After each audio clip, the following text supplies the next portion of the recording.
la ripartenza dell'Oasi Papa Luciani, che era stata ferma dal 2018,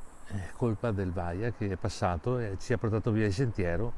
e non abbiamo potuto più salire a Ghiselles. È stato ripristinato il sentiero che porta all'Oasi Papa Luciani di Ghiselles a Cenceniga Gordino in provincia di Belluno, distrutto dalla tempesta Vaia del 2018. L'Oasi, nata nel 1978 grazie a Don Ettore Fornezza, per 9 anni segretario particolare del patriarca di Venezia Albino Luciani, da sempre è stata meta e rifugio di tanti fedeli e parrocchiani veneziani che ancora oggi amano e pregano Giovanni Paolo I. Finalmente ritorna ad essere accessibile grazie ai fondi stanziati dalla Regione Veneto e dal Comune di Venezia. L'Oasi Papa Luciani ha un grande progetto, quello di assicurare ai giovani,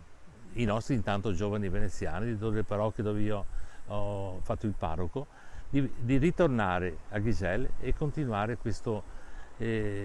esperienza, prima di tutto di amicizia,